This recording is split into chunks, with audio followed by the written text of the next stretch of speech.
चलिए lecture start करते हैं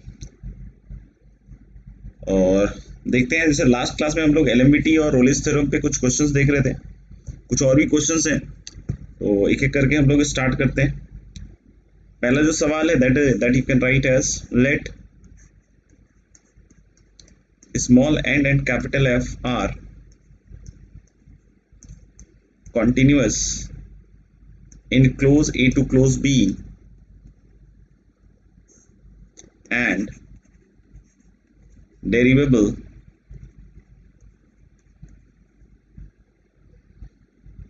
in open A to open B, ठीक है, with capital F dash x not equal to 0 for all x belongs to open A to B. Prove that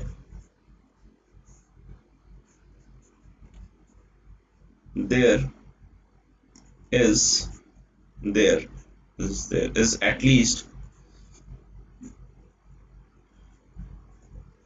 one C belonging to open A to B such that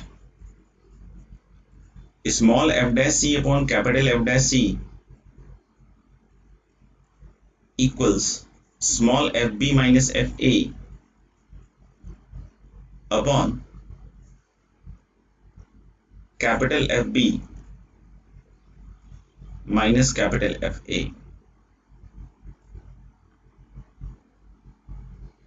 चलिए 1-2 minute का समय देते हैं।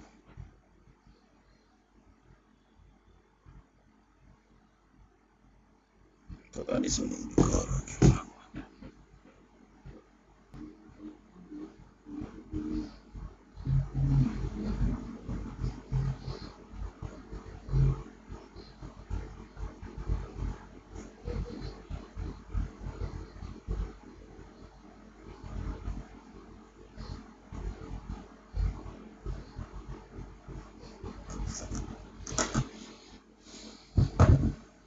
चलो करके दिखाते हैं। रेडी? तो आप चाहो तो थोड़ी देर के लिए पॉज कर लो। फिर से अगर आप लोग कोई ऐसा सोच रहे हो कि small F dash C equal to F B minus F A upon B minus A लगा देंगे और capital F dash C is also capital F B minus capital F A upon B minus A LMVT के हिसाब से, तो नहीं work करेगा। क्यों? क्योंकि मैंने पहले ही बताया था कि जरूरी नहीं है कि सेम सी के लिए स्मॉल एफ और कैपिटल एफ दोनों के लिए सेम रिजल्ट आए, ठीक है। तो आपको एक ऐसा फंक्शन ही बनाना पड़ेगा जहां पे ये चीज हो रही हो। तो चलो करते हैं। हम लोग बोले कि इसको क्रॉस मल्टीप्लाई करके आप देखोगे ना तो आपको फंक्शन दिख जाएगा। जैसे हम बोल रहे हैं क्या कि इसको इसके साथ और उसके साथ मल्टीप्लाई करके सब्ट्रैक्ट कर लो और डेरिवेटिव है सी पे, तो हम बोले कि ओरिजिनल फंक्शन एफ एक्स पे अपन काम करेंगे, सही है। तो हम लोग बोलेंगे एक नया फंक्शन हम लोग जी एक्स मान लेते हैं। कैसे मान लेते हैं देख लो, capital F B minus F A into small F X और minus small F B minus small F A into capital F X. I hope clear होगा।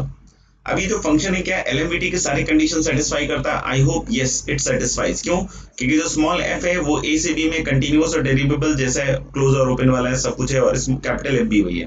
तो ये एलएमवीटी के अगर सारी कंडीशन को सेटिस्फाई करता है तो देयर मस्ट बी सी, जहां पे हम लोग बोल सकते हैं कि जो जी डैश सी होगा ये शायद रोलिस लगेगा, नहीं रोलिस लगेगा शायद इसमें।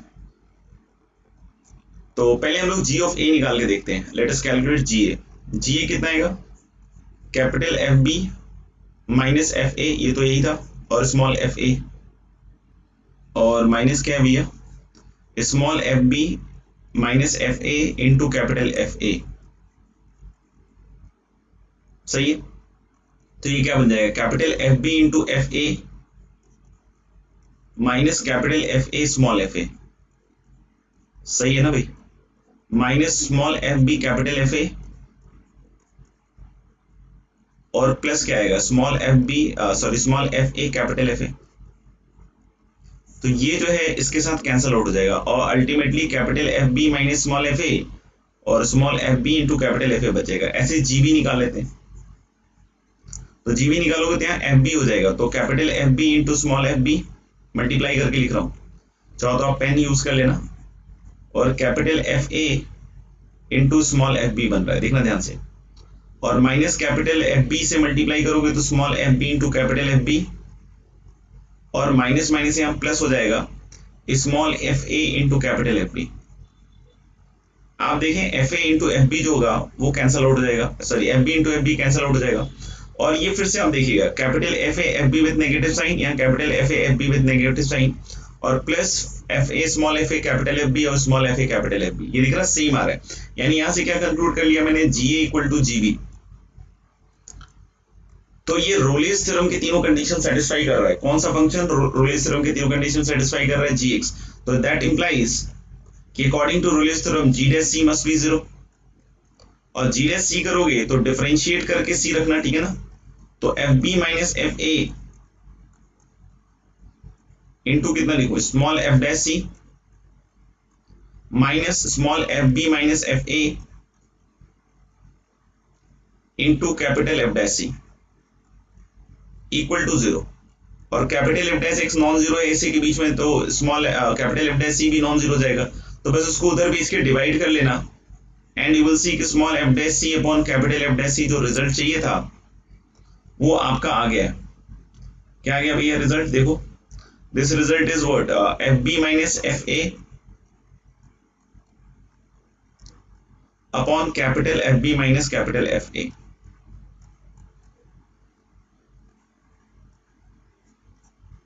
सही है मेरे ख्याल से, देख लो आप ये रिजल्ट, सेम रिजल्ट,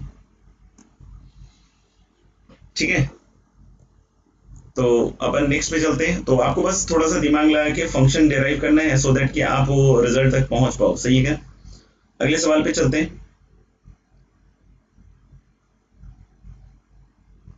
ये तो हो गया था,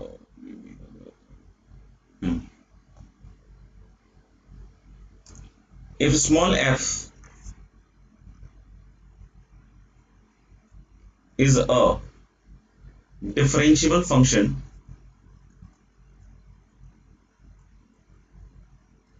the differentiable function in such that f of a plus f of b equals f of b plus f of c equals f of c plus f of d equal to 0, where a less than b less than c less than d, then find minimum number of zeros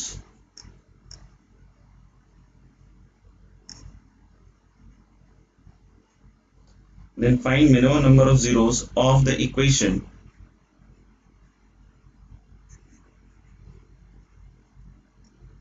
f dash x का whole square plus F X into F double dash X. करिए, 2 minute का समय, आराम से solve कीजिए। चलो करते हैं। आप थोड़ी देर के लिए पॉज कर लीजिएगा, ठीक है। तो आप देख सकते हो कि F A plus F B 0 है, और F B plus F C भी 0 है, F C plus F D भी 0 है। मतलब अगर आप एक कोई ऑर्डर ले लोगे, जैसे एफ ए पॉजिटिव तो एफ बी नेगेटिव तो F C positive, F C negative, मतलब ऐसे ही कुछ होगा, ठीक है ना। मतलब एक जगह पॉजिटिव एक जगह नेगेटिव, इस तरीके से चलेगा मेरे ख्याल से, तो यही होगा, देख लो आप एक बार। मतलब अपन ऐसा कुछ मान लेते हैं कि एफ ए जैसे मैंने पॉजिटिव माना तो एफ बी नेगेटिव हो जाएगा दोस्त। एफ बी नेगेटिव हो गया तो एफ सी क्या होना पड़ेगा, पॉजिटिव, क्योंकि F B plus F C भी 0 है, और फिर एफ सी पॉजिटिव हो गया तो एफ डी नेगेटिव हो जाएगा। यानी कुल मिला के अगर हम इसका ग्राफ बनाएं, और फंक्शन डिफरेंशिएबल फंक्शन है और एबीसीडी का ये ऑर्डर है, तो ले ए पे अगर वैल्यू कैसी दिख रही है आपको पॉजिटिव, तो बी पे वैल्यू कैसी आएगी नेगेटिव। अब कोई बोले सर सब जगह 0 ले लेते हैं हम, तो उससे नंबर ऑफ रूट्स जो है वो मिनिमाइज नहीं होगा, मतलब मिनिमम नंबर ऑफ जीरोस पे अपन जाना है, ठीक है ना। तो उस चीज का ध्यान रखना। और फिर एफ सी पे वैल्यू कैसी आ रही है, पॉजिटिव, और फिर हम लोग बोल रहे हैं क्या कि एफ डी पे वैल्यू कैसी आ रही है, नेगेटिव। तो ऐसा कुछ मान सकते हैं, आप समझ में आए क्या। और फंक्शन डिफरेंशिएबल है तो रोलिस लगा सकते हैं। रोलिस किसके बीच में लगा सकते हैं, देख लो। एक बार हम लोग बोल सकते हैं क्या कि रोलिस के हिसाब से ये जो 2 पॉइंट्स हैं जहां एफ एक्स 0 हो रहा है, ये 2 पॉइंट्स है ना, इसको लैम्डा 1 बोल दो, इसको लैम्डा 2 बोल दो, और इसको लैम्डा 3 बोल दो। तो आप देख सकते हो क्या कि हम लोग बोल सकते हैं क्या कि लैम्डा 1 से लैम्डा 2 में अगर हम एक बार रोलिस लगा दें, ये लैम्डा 2 वाला पॉइंट है और ये लैम्डा 3 वाला पॉइंट है, तो एक बार तो डैश जीरो होगा इसके बीच में और इधर भी एक बार डैश जीरो होगा। ये ऑब्वियस सी बात है, रोलिस थ्योरम का मतलब कॉन्सिक्वेंस ही है। एक तरीके से आप सोच सकते हो कि अगर दो पॉइंट पे फंक्शनल वैल्यू सेम है और फंक्शन डिफरेंशिएबल कंटीन्यूअस है तो बीच में उसका डैश जो है एक बार जीरो होगा, तो मिनिमम जीरो होगा ना एक बार तो कम से कम। तो हम लोग बोले मिनिमम वाली पॉसिबिलिटी के साथ ही चल रहे हैं क्योंकि मिनिमम नंबर ऑफ जीरोस की बात करनी है। इस वाले एक्सप्रेशन का आपका पोस्टमार्टम होना चाहिए, आपको पता होना चाहिए कि ये फंक्शन क्या है। तो ये फंक्शन डेरिवेटिव है, किसका डेरिवेटिव है दोस्त? F X into F dash x का डेरिवेटिव है। क्या बोलते हो तुम लोग? ठीक है ना। तो एफ एक्स जो है how many points it is going to be zero? 3 points, lambda 1 lambda 2 lambda 3। और एफ डैश एक्स इसी इंटरवल ए से डी में देखें, और ये ए से डी में ही पूछ रहा है, ठीक है ना। तो मैं लिख देता हूं, ऐसे ही लिख देता हूं। तो ये 2 बार जीरो होगा मिनिमम, देख लो, ठीक है। अब ये टोटल तो अलग अलग पॉइंट्स पे जीरो हो रहे हैं, तो ये एक फंक्शन नया मान लो, आप इसको कैपिटल एफ एक्स बोल दो, तो ये 5 पॉइंट्स पे जीरो हो रहा है ये फंक्शन, और उसका डेरिवेटिव पूछ रहा है कितने पॉइंट पे जीरो हो रहा है। तो मिनिमम कितने पॉइंट्स पे जीरो हो रहा होगा? ये 4। मिनिमम कितने पॉइंट्स पे जीरो होगा? ये 4। तो मेरे ख्याल से very simple, I hope it is clear. क्या बोलते हो? नहीं, आगे बढ़े थोड़ा।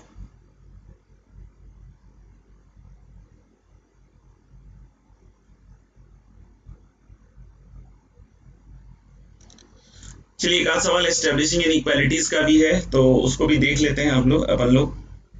जैसे एक है prove that sin x upon sin y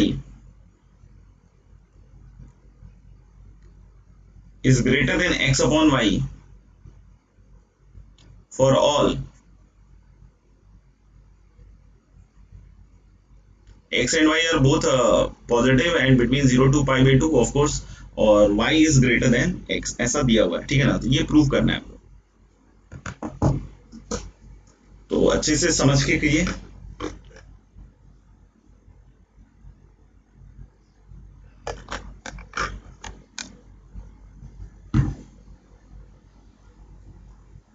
देख लेते रिकॉर्डिंग चल रहा है मेरी।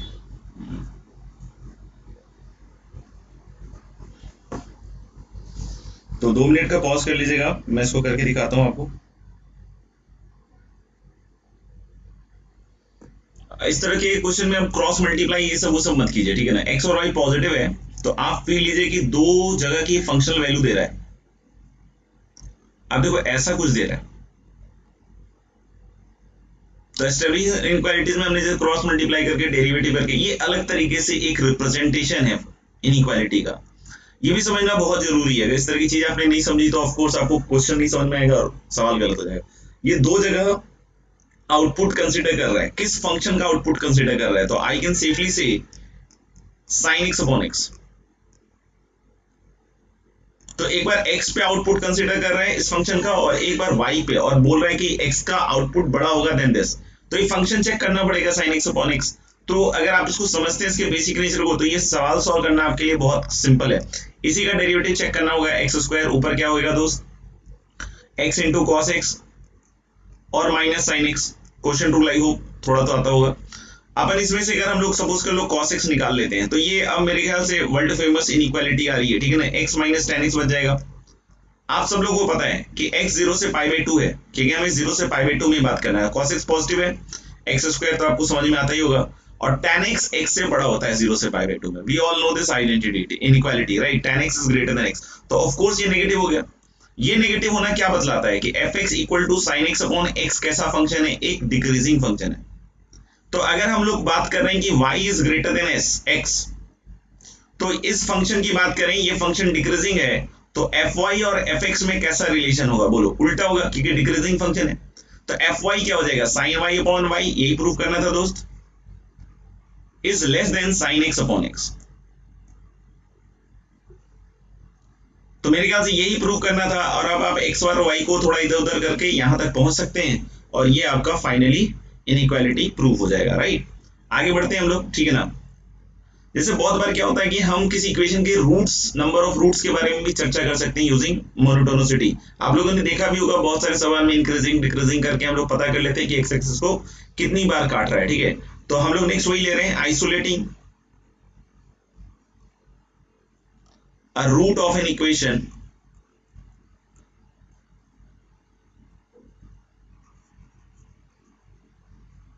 with the help of monotonicity, with the help of क्या है, monotonicity।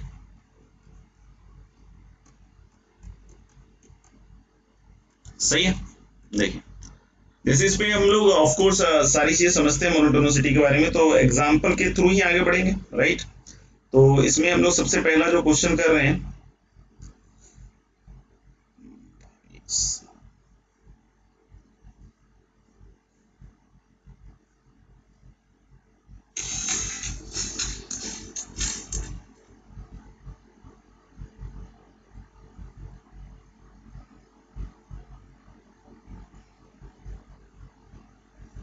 देखिए number of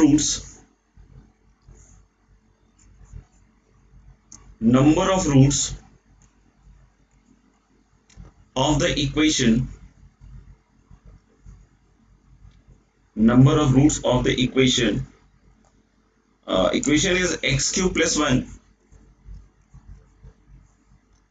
upon x square plus 1 equal to 5 in close 0 से क्लोज टू। जैसे इसमें इंटरवल में पूछा है, कभी कभी बिना इंटरवल के भी पूछता है, इज ऑप्शंस भी दे देते हैं इसमें, ठीक है ना, 0 1 2 and last is more than 2। करिए सिंपल सवाल, 0 1 2 एंड मोर देन 2। तो पॉज कर लीजिएगा, पहले सॉल्व कर लीजिएगा, फिर ही सॉल्यूशन देखिएगा, ठीक है। ओके करता हूं मैं। तो ये जो भी इक्वेशन दी हुई है सॉल्व करने के लिए, अगर कोई बोले कि सर लेफ्ट और राइट का ग्राफ बना लेते हैं अलग अलग और फिर देख लेते हैं कितनी बार इंटरसेक्शन होता है, जनरली यही समझाते हैं अपन कि जनरली जब इक्वेशन का इस तरह का सॉल्यूशन निकालना है, नंबर ऑफ सॉल्यूशन निकालना है, तो ग्राफिकली इंटरसेक्शन के ऊपर बात करेंगे हम। तो कोई बोले कि सर इसमें लेफ्ट का और राइट का, लेकिन देखो आप लेफ्ट का ग्राफ बनाओगे थोड़ा भारी हो जाएगा, ये दिख रहा है कि क्रॉस मल्टीप्लाई करके भी एक पॉलिनोमियल बन जाएगा, तो ज्यादा बेटर है कि हम पॉलिनोमियल बना के समझ लें। यानी कि पहली चीज तो हमारे पास ये होगी कि जब भी इस तरह क्वेश्चन तो डायरेक्ट ग्राफ में नहीं भिड़े, आप कोशिश करें कि पहले सिंप्लीफाई कर लें कि कहां तक हम सिंप्लीफिकेशन वाले अप्रोच को हैंडल कर सकते हैं। जो जितना हैंडल करेगा उसका सवाल का आंसर उतनी जल्दी आएगा, ठीक है। तो मैं क्या कह रहा हूं कि इसको क्रॉस मल्टीप्लाई कर देता हूं, क्योंकि इसका सॉल्यूशन ढूंढना this upon X square plus 1 का इज सेम एज इसका सॉल्यूशन ढूंढना, इसका सॉल्यूशन ढूंढना is same as X cube minus 5x square minus 4 equal to 0 का सॉल्यूशन ढूंढना भाई साहब, नहीं। और इसका सॉल्यूशन ढूंढना मेरे ख्याल से तो आसान है, मुझे लगता है, ठीक है ना, बाकी आप लोग भी देखिए थोड़ा सा। तो हम इसको x cube minus 5x square minus 4 है शायद, if calculation is all correct, right, ठीक है। तो हम लोग बोले कि इसमें भी ध्यान रखें क्लोज 0 से क्लोज टू, ऐसा नहीं क्यूबिक सर कम से कम एक तो आएगा है ना, नहीं बेटा 0 से 2 में पूछा है, तो उसका डैश कैलकुलेट कर लेते हैं। तो 3x स्क्वायर माइनस 10x, तो भाई साहब दिख रहा है कि ये ऊपर नीचे होगा, आप मत होना। तो 0 और 10/3, 10/3 तो मुझे लग रहा है 2 से आगे हो गया भाई साहब, सोचना 3 पॉइंट समथिंग हो गया। तो 10/3 के आगे प्लस, प्लस किसका साइन है, f डैश x का, मतलब f डैश x पॉजिटिव हो गया, यानी फंक्शन इधर क्या कर रहा होगा, इंक्रीज। पूरे 0 से 10/3 में कैसा रहेगा, माइनस, यानी फंक्शन क्या करेगा, डिक्रीज। और इधर की साइड कैसा है भैया, पॉजिटिव, मतलब फंक्शन क्या करेगा, इंक्रीज। सही है क्या। लेकिन मुझे तो 0 से 2 के बीच में मतलब है, 0 पे इसकी वैल्यू निकाल के देखता हूँ, सोचता हूँ कितनी आ रही है, थोड़ा डिफिकल्ट सा काम होगा, बट 0 पे वैल्यू निकाल के देखना, किसी भी दिन -4 आएगा, ठीक है ना। और इसके बीच में फंक्शन डिक्रीज कर रहा है, तो डिक्रीज कर रहा है तो भैया ऊपर मत ले जाना इसको, ठीक है ना, डिक्रीज कर रहा है मतलब फंक्शन नीचे की तरफ जाएगा। तो जब 0 पे ही -4 है और उसके बाद और नीचे ही गिरने वाला है, तो क्या लग रहा है आपको कि ये कभी इसका एफएक्स का ग्राफ जो है वो एक्स एक्सिस को इंटरसेक्ट कर पाएगा। अगर लग रहा है तो कांग्रेचुलेशन, और नहीं लग रहा है तो ये नॉर्मल, ठीक है ना। तो ये सिंपल सा टेस्ट है नॉर्मल और एबनॉर्मल के बीच का। तो आई होप कि what is the number of roots, the number of roots will be 0। तो I hope this is clear. नहीं, अगले पे चले।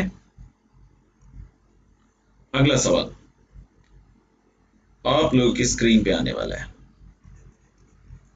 number of roots of the equation, number of roots of the equation,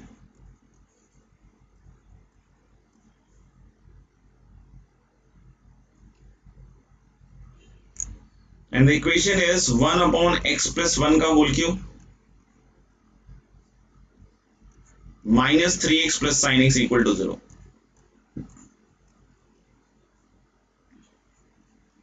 Options are 0, 1, 2 and more than 2. इसमें कोई interval नहीं बोल रहा है, मतलब जहां भी है सब जगह बताना है कि कितने सॉल्यूशन हो सकते हैं. चलिए करके बताइए. तो आप 2 मिनट के लिए पॉज ले लीजिएगा और उसके बाद उसको करके देखिएगा और फिर देखिएगा कि ओ माय गॉड ये तो गलत हो गया. चलिए देखें. तो पॉज कर लीजिए आप. ऐसा नहीं कि सीधा सॉल्यूशन देखते हुए आंसर लिखें आप कि हाँ सर मेरा भी यही आ रहा था. ये है कुल मिला के फंक्शन. और इसका अगर डैश निकालें मोनोटोनिसिटी ऑफ कोर्स तो माइनस 3 अपॉन एक्स प्लस 1 की बार 4. ये बिल्कुल खुशबू है इसकी कि नेगेटिव हो गया टर्म. -3 बहुत बढ़िया खुशबू आ रही है इसकी, ये भी नेगेटिव. cos x के बारे में जब भी सोचता हूं तो बस -1 से 1 के बीच में ही ख्याल आता है और -3 यहाँ पे भारी होने वाला है cos x के ऊपर. तो ये cos x के ऊपर -3 भारी हो गया, मतलब ये पूरी क्वांटिटी तो नेगेटिव हो गई और ये नेगेटिव होने में सपोर्ट कर रहा है और मौसम भी आजकल नेगेटिव ही रहने का, ठीक है ना. तो कुल मिला के हम लोग बोल रहे हैं क्या कि ये डैश तो लेस देन 0 हो गया. तो फंक्शन क्या हो जाएगा लेस देन 0 पे. ऑफ कोर्स हम लोग बोल रहे हैं क्या कि फंक्शन जो हो गया ये डिक्रीजिंग है, गिरा हुआ फंक्शन है, अपन नहीं गिर जाए. देखना तो हम लोग बोले जब इसके ग्राफ पे जाएंगे और फील लेंगे कि भैया कहाँ कहाँ इंटरसेक्ट कर रहा है. तो जैसे हम यहाँ पे चेक करेंगे कि ये माइनस इन्फिनिटी पहले किधर जा रहा है. तो माइनस इन्फिनिटी पे आई होप ये 0 जा रहा होगा टर्म. ये माइनस और माइनस प्लस इन्फिनिटी जाएगा, ये बेचारा साइन एक्स है तो यानी कि इधर इन्फिनिटी जा रहा है. माइनस इन्फिनिटी भी कहाँ जा रहा है, इन्फिनिटी जा रहा है.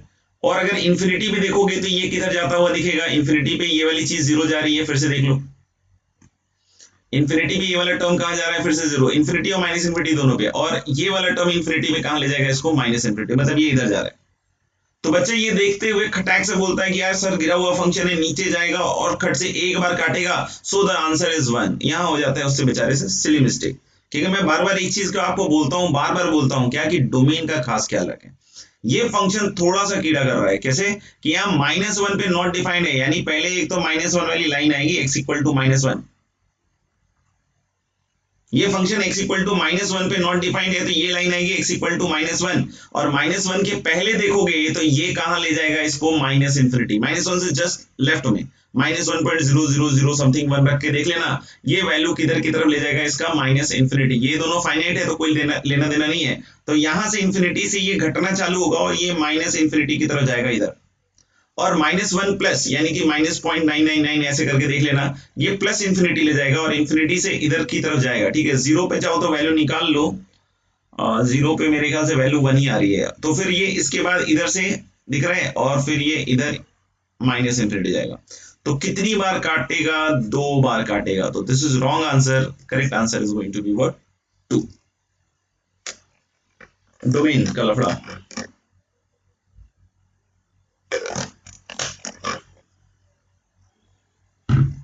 ठीक है मेरे ख्याल से. तो आई होप कि अपन ने चीजें तो कंप्लीट कर ली हैं. बाकी ग्राफ बनाने के लिए मैंने बहुत बार बताया भी है, चाहो तो मैं एक बार फिर से रिपीट कर देता हूँ कि हाउ टू स्केच ग्राफ. ये बताने के बाद लग रहा हो कि सर नहीं हो पाता है हमसे, तो फिर मैं भी ज्यादा नहीं बोलूंगा. ये सब आदमी की मेहनत और तपस्या है, सिर्फ बोल देने से कि नहीं हो रहा है तो फिर बहुत मुश्किल है.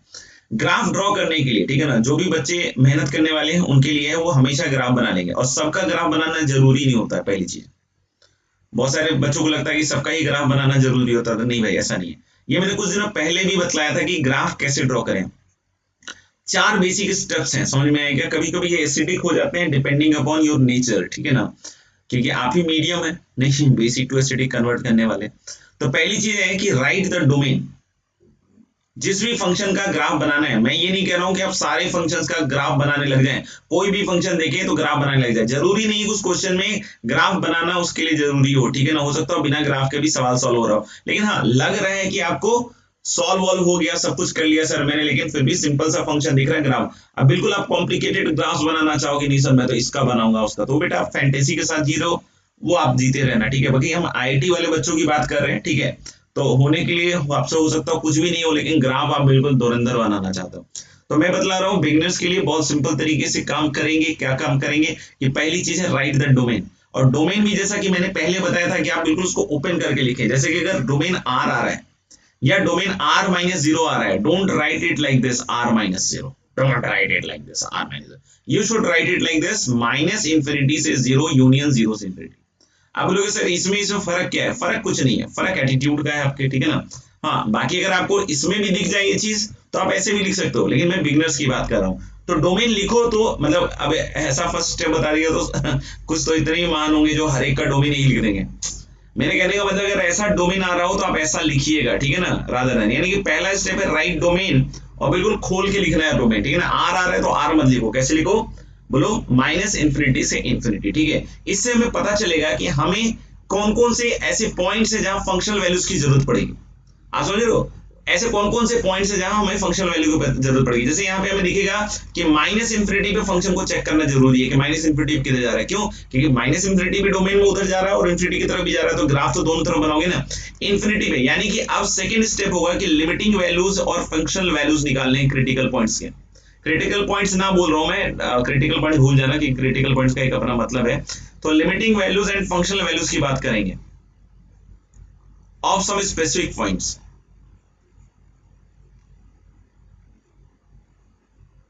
मैंने भी कुछ दिनों पहले ही बताया, ठीक है ना, तो आप लोग उससे देख सकते हो, दोबारा से बता रहा हूं, ठीक है ना। तो आप मेहनत कीजिए, वो ध्यान रखिए।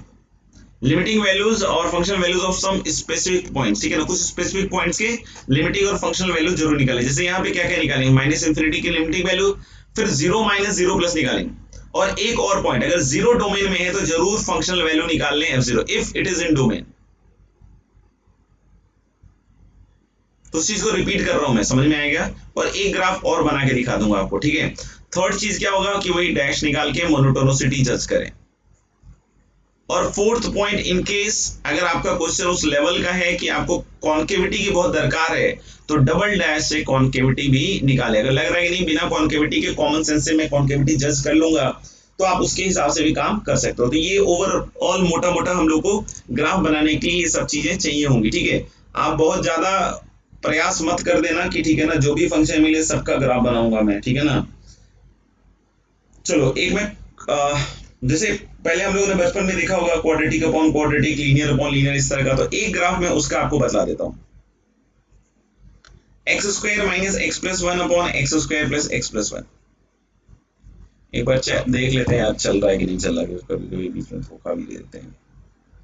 चल तो रहा है, x square minus x plus one upon X square plus x plus one, ये इसका डोमेन बिल्कुल दिख रहा है माइनस इंफिनिटी से इंफिनिटी, कोई दिक्कत नहीं है। दूसरा पॉइंट, लिमिटिंग वैल्यूज निकालोगे तो आपको पता है अच्छे से कि माइनस इंफिनिटी पे कैसे निकालना। अच्छा सॉरी, हो सकता है ना भी पता हो, क्योंकि आपने मेहनत की होगी, लिमिट में हो सकता हो। तो दिख रहा है एक्स स्क्वायर कॉमन निकालेंगे तो अपने आप वन हो जाएगा, और ऐसे ही एक्स अप्रोचिंग इंफिनिटी पे भी fx वन हो रहा है, यानी कि ये एसिम्प्टोटिक बिहेवियर दिखाएगा एक्स अप्रोचिंग इंफिनिटी और माइनस इंफिनिटी पे, किस लाइन के लिए, y इक्वल टू 1 लाइन के लिए, समझ में आएगा। थर्ड पॉइंट, डैश निकालेंगे तो x square plus x plus one का होल स्क्वायर, डबल डेरिवेटिव की मुझे ज्यादा दरकार नहीं लग रही है क्योंकि मैं कॉमन सेंस से बना लूंगा, ये डबल डेरिवेटिव का बहुत भारी पड़ने वाला है। तो इधर आएगा x square plus x plus one, और इसको थोड़ा सिंप्लीफाई करके कर लेते तो जल्दी आ जाता, क्या तो जाता, इतना बड़ा बड़ा नहीं लिखना पड़ता है। इसको थोड़ा मैं सिंप्लीफाई करके लिख देता हूं, जैसे चलो लिख लिया, 2x माइनस वन, और माइनस उसको सिंप्लीफाई किया जा सकता है, तो आप देख लेना, x square minus x plus one into 2x plus one, I hope this is the derivative. और इसको निकालोगे आप तो नीचे तो आ जाएगा x square plus x plus one का होल स्क्वायर, ये तो पॉजिटिव ही रहेगा। बाकी जो टर्म कट रहे हैं उसको अपन छोड़ रहे हैं और जो बच रहे हैं उसी को लिख रहे हैं, तो 2x क्यूब मेरे ख्याल से दोनों साइड से सन्नाटा हो जाएगा इसका। फिर आप देखोगे कि एक तो 2x स्क्वायर आएगा नहीं, और एक एक्स स्क्वायर आएगा माइनस एक्स स्क्वायर, तो 2x square minus x square, इधर से तो एक एक्स स्क्वायर आ रहा है, ठीक है ना, और इधर 2x स्क्वायर नहीं नहीं, अरे भगवान, -2x² और +x², -x² और माइनस माइनस प्लस हो जाएगा तो शायद 2x² आ रहा है, राइट। फिर मुझे लग रहा है कि -x + 2x, तो x एक आ रहा है इधर, और फिर -x + 2x, ये भी कटेगा क्या भाई, तो x - x गया, और इधर -1 लग रहा है, और इधर भी शायद -1 ही हो जाएगा ना भाई, और -2, यानी कि दिस इज 2 टाइम्स x² - 1, तो ये दो जगह अपना साइन चेंज करेगा, -1 1, तो इधर plus minus plus, increasing graph decreasing graph increasing graph. ठीक है, तो सब चीज हो गया, अब ग्राफ बनाने की कोशिश कर लेते हैं। तो हम लोग बोलेंगे ग्राफ बनाने की कोशिश करेंगे तो पहले सबसे important step x axis y axis, थोड़ा मुश्किल है बट ट्राई करोगे तो हो जाएगा, और एक लाइन बना लेना y = 1। बोलोगे y = 1 क्यों बना लिया आपने, क्योंकि इन्फिनिटी और -∞ भी इसी लाइन को अप्रोच करने वाला है। तो आप देखना मेरे भाई कि -∞ पे ये 1 की तरफ जा रहा है, और 1 वाली लाइन के बाद ये उठेगा, दिख रहा है ना, पॉजिटिव है, ठीक है ना, इंक्रीज करेगा, इंक्रीज करेगा, तो आप देखना फील कैसे आएगा कि हम लोग बोल रहे हैं कि ये यहाँ पे होगा और ये इंक्रीज करेगा, और कहाँ तक इंक्रीज करेगा मेरे दोस्त, ये इंक्रीज करेगा आपका -1 तक। -1 के बाद ये धुआंधार डिक्रीज करेगा, -1 पे आप इसकी वैल्यू चेक कर लेना, ये मैक्सिमम आएगा, ठीक है ना, 0 पे निकाल लो इसकी वैल्यू, 1 आ रही है, मतलब इस लाइन को काटते हुए जाएगा, ये काटते हुए 1 पे देख लो एक बार वैल्यू कितनी आ रही है, वो लोएस्ट वैल्यू होगी मेरे ख्याल से, 1 - 1 गया तो 1/3 दिख रहा है शायद, तो पॉजिटिव वैल्यू है, तो इसके बाद ये डिक्रीज करते हुए यहाँ तक जाएगा, और फिर इंक्रीज करेगा, और इन्फिनिटी पे 1 लाइन के पैरेलल हो जाएगा। This will be the graph, ठीक है। आप चाहो तो अपना हाथ और साफ कर सकते हो, ऐसे ही 2-4 क्वाड्रेटिक अपॉन क्वाड्रेटिक आप खुद से भी बना लो, या लीनियर अपॉन क्वाड्रेटिक, और इस तरह के ग्राफ बना के थोड़ा अपना हाथ पैर साफ कर सकते हो, ठीक है ना, दिमाग साफ हो जाए उसी बहाने तो बहुत अच्छा है, नहीं। तो आई होप कि ये वाला पार्ट आपको क्लियर हो गया है, और ये मेरे ख्याल से आपका मोनोटोनिसिटी का अंतिम अध्याय यहाँ समाप्त होता है, ठीक है। अब अगली क्लास में हम लोग मैक्सिमा और मिनिमा करेंगे। क्या करेंगे दोस्त, मैक्सिमा और मिनिमा। तो पढ़ते रहिए, और होमवर्क मैंने मोनोटोनिसिटी का पूरा दे ही दिया है आपको, सही है क्या।